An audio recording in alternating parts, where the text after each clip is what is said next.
트럼프의 관세 쇼크로 인해 미국 자산에서의 엑소더스가 이어지고 있습니다.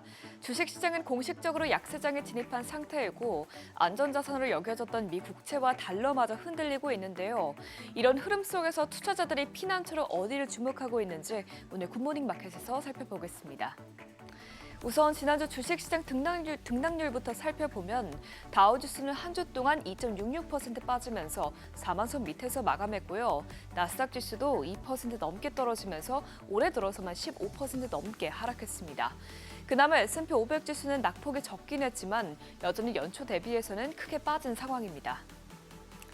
국채 수익률은 지난주에는 어느 정도 안정세를 되찾긴 했지만 그래도 매도세가 불거지기 전보다는 크게 높은 수준에서 거래되고 있습니다.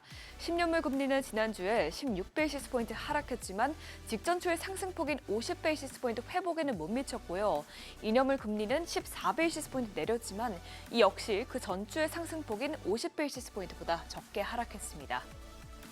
특히나 달러화가 가장 크게 휘청이고 있습니다. 달러 인덱스는 지난주 이후 줄곧 99선에서 움직이고 있어 주요 통화 대비 3년 만에 최저 수준으로 떨어졌습니다. 보통 글로벌 경제 불확실성이 커질수록 투자자들은 안전자산인 달러로 향하게 되는데 이번에는 그렇지 않은 건데요. 이에 대해서 전문가들은 달러의 신뢰도가 훼손됐기 때문이라고 설명했습니다. 트럼프 대통령의 관세 정책으로 미국의 경기 침체 가능성이 높아지는 등 미국 투자에 대한 의구심이 커진 영향입니다. 그러다 보니 반대로 엔화나 유로화가 강세를 보이고 있습니다. 현재 시간 18일 기준 달러화 대비 엔화는 142엔대에서 마감하면서 연초에만 해도 158엔대였던 엔화 가치가 크게 올랐습니다. 유로화당 달러 가치도 유로당 1.13달러를 나타내면서 2022년 4월 이후 최고치를 기록했습니다. 이외에도 미국 자산의 대체 자산으로 꼽히는 독일 국채와 일본 국채 등으로도 수요가 몰리고 있는데요. 이로든 국채 시장의 벤치마크 역할을 하고 있는 독일 10년물 국채 수익률은 최근 2.46%에서 마감되면서 지난 2월 말 이후 최저치를 기록했고요. 재정 지출 확대로 인해서 올랐던 상승세가 거의 되돌려졌습니다. 또 일본 국채 시장의 벤치마크인 일본 10년물 금리는 지난달만 해도 1.5% 선에서 거래됐지만 현재는 1.2%대에서 거래되고 있습니다.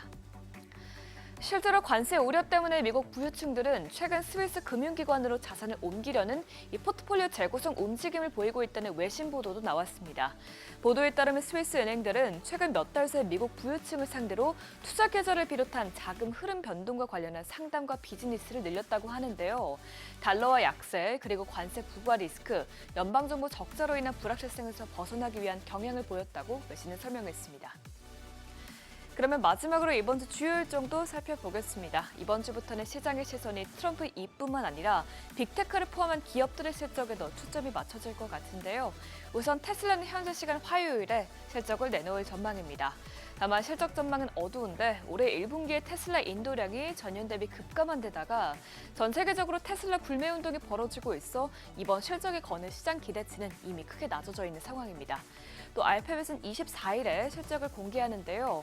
광고 부문 매출 회복 여부와 함께 AI 및 클라우드 부문 강화 성과가 주요 관전 포인트로 꼽히고 있습니다. 올해 들어서 규제 리스크로 인해서 20% 넘게 주가가 빠진 만큼 실적 발표 후 턴어라운드가 가능할지 지켜봐야겠습니다.